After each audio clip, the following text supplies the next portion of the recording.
Welcome back to a bit Gamey and the third instalment of the update, which is the World War II stuff. Yeah, and so the plan was to get all the support elements for a German Infantry Division, and I got some resin vehicles, which were intended to be the tows for the 37mm anti-tank guns, because that's the only transport they had, was tows for the anti-tank guns and anti-aircraft gun. So it's going to be those, but I don't think they're right. I mean, it doesn't matter. I mean, because you could actually have anything pulling the tows, because they would have used anything. You could have had a French butcher's van if you wanted. But I'm OCD, so I want the right. Well, I don't really care if it's right or not. I just want an excuse to get one each for all the different vehicles. So anyway, these are nice. But I think they're more for personnel carriers. And then I got some others, which might actually be right. I'm not entirely sure. But I was using these for the company or battalion commander's vehicle. So actually, now I look at them, these might actually be right for the tows. But anyway, it's too late, because I wanted an excuse to buy some more models, just because I wanted to see what they were like. Ugh, stuck together. So that's how visible is that? Let's push that back. Yeah. So Krupprot's KFZ-69, which is apparently the right number for the tows for the anti-tank guns. For all I know, these trucks might all be the same, just with a different number for their different roles. But I've got different ones anyway. So it's the stuck together KFZ-69, which is in theory is the tow for the anti-tank guns. First to fight. So my favourites are Plastic Soldier Company and Armour Fast, but they don't do that much early war stuff. So and so far of the other things I've seen, the first to fight have been okay, because I like models that aren't too complicated. So we shall see. I mean, the first one I did of those, which was the Panzer III, was nice and simple. There's a little more to it than the Armour Fast ones, but not so much to put me off. So I'm okay with these at the moment. So yes, there's one of the tow. That's for tow for anti-tank gun. The KFZ-81 is a tow for the anti-aircraft gun, as you can see on the art. Because the Infantry Division, their anti-tank battalion, I think it is, at divisional level, had anti-tank guns and anti-aircraft guns. So that's why I've got one of the 2cm anti-aircraft guns towed by that. So that's that. And just as an aside, these all glued together. It's hard to get out. These first to fight things come with one of these little magazine Wotsits, which is full of useful information in Polish, which is great. But yeah, you've got nice pictures and a thing about how to do it, and stuff like, I've no idea what that means. I think they must have some set of rules in Polish, which might be good for all I know. But anyway, so that's a little thing on organisation. You get one of those of each one, which is the more useful, the more Polish you speak. But still not, whatever. It's the model you want. And then finally, well, not finally, but the third thing on that is just, again, I needed two of the KFZ-69s, or I wanted two of them, but at the same time, I like getting models from different companies just to see what they're like. And this is a Caesar model, KFZ-70, which it might be the same truck, just a different role, and that's a personnel carrier truck apparently, according to the box. So that's going to be my second tow. So those three vehicles are going to be the three vehicles for the Infantry Division: two for towing the tank guns, one for towing the anti-aircraft gun. Yeah, and those other ones I've got, I'll use them as personnel carriers at some later point, because the actual plan, long term, she says plan, but little idea floating around in my head is I'm going to have an infantry division, starting off in Poland with some scenarios in Poland and then France, and start off as an infantry division, and at some point they get this is all imaginary, this is all just for the sake of games, and then at some point it gets turned into a Panzer Grenadier division later. So I'll have all the very early infantry division stuff, and then add in the Panzer Grenadier stuff later.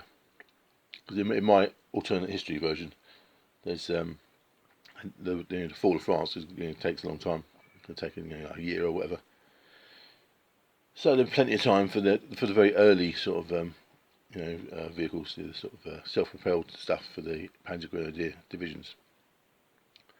So and going in the opposite direction, and there's a video I watched which made a very simple point and very obvious point, but one I never thought of before, which is when you look at the org charts for, like, say, a 1939 infantry division, do you have an infantry division? That doesn't mean that's what they were like in 1939, because that's the goal. When you have these org charts, that's the point they're moving towards. So a lot of the infantry divisions would have stuff from before then, and then as things were built, they get gradually sent off to the different divisions over time, starting with the Panzer divisions and infantry divisions at the bottom. So in terms of finishing off all the stuff for the infantry division, so there's those 3 vehicles that I just showed you, and the other thing the other 3 vehicles they had were 3 armoured cars at a divisional level. That's all they had. And before, and in the kind of 1939 org charts, they specify that I think it was 1939 or 1940, I forget. They specify one of the SDKF said 221s, which I bought somewhere and made it. But so after reading that thing, I thought, oh well, actually maybe have the one from before, because I just wanted an excuse to get this because I thought it looked cool. And it's literally just a car with armour plating and a machine gun on it. So, and this was used in Poland apparently. I don't know, but apparently it was. So so I just really like looking at that. It's just kind of cool little vehicle. And very, saying what I like about the early war stuff, it's all very low tech and sort of bashed together in a shed type of feel to it all. So one of those. So those are the 2 of the 3 things left over from my. I keep getting distracted with buying tanks and stuff, but anyway, this should be the end of my infantry division. There's those 3 tow vehicles. One of those, because I'm on a roughly 1 to 3 scale, so one of those would be the complement for the early war infantry division, the machine gun armoured cars. So that's 2 of the 3. So the third thing I need to finish off my infantry division support elements is engineers. So they had some engineers. I think they had both at the regiment and the division level, and connected to that is me not knowing what rules I'm going to be using. So I started off with crossfire and rapid fire. Dun, dun, dun, dun, dun, dun. But I wanted to at least look at bolt action as well, and battle group. I think this is one of the things. If you come back to Wargaming after a long time, and you watch all these games online, and you think, oh well, that looks interesting, that looks good, and you kind of want to know, or try and decide which ones you prefer. And I don't know which one I prefer yet, and I intend to try all of them. The current the current basing scheme for my infantry is based on crossfire, but we shall see how it works out. So anyway, I was thinking about doing my engineers.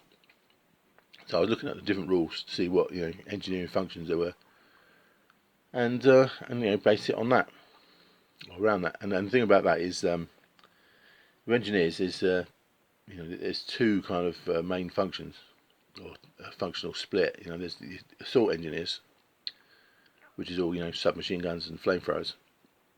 It's like in bolt action, you get, you know, a support squad of engineers. It's like that, you know, it's an assault team sort of thing. And the other function is clearing obstacles, you know, like barbed wire or minefields or whatever, or, you know, blowing up bunkers with satchel charges, or blowing up obstacles with satchel charges. So the question is then, you know, how to do engineers in all these different games. And in Battlegroup, for example, they have teams. They don't really have squads or whatever. They have like a wire cutting team or a minefield clearing team. Says that in Crossfire, yeah, they have similar kind of. You know, you have a kind of squad, you know, based in the same way, like 3 figures on the base, and they can clear obstacles when you move up next to them. Rapid fire is similar. Now you can do that, except there's no kind of clear demarcation between what's an engineer and what isn't, in terms of figures. So I was kind of umming and ahhing about how to do them, and I'm thinking, like, in the kind of Crossfire scale, you probably have 2 types.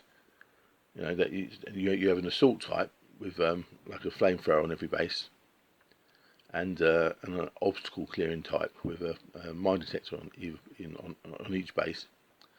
And then so you basically have 2 platoons basically, and you pick which one you're going to use before, you know, as part of the battle. You know, you either have, you know, depending on the situation, you either have the assault version or the obstacle clearing version, and that could kind of double up with the Battlegroup rules, in that, you know, you just change the scale. You know, say that, you know, base of 3 is now a team rather than a squad. And then have something separate for the bolt action, which is just, you know, lots of guys with machine guns, submachine guns. So anyway, basically, the main point of all this is you're getting back into Wargaming. You don't know what sort of rules you're going to use, and you've got all these different rules. Then you know, and trying to have figures that suit all the different types, you know, all the different scales you're thinking about, which is probably very stupid, but it's too late. That's what I'm doing. So basically, I've got a load of engineers to paint.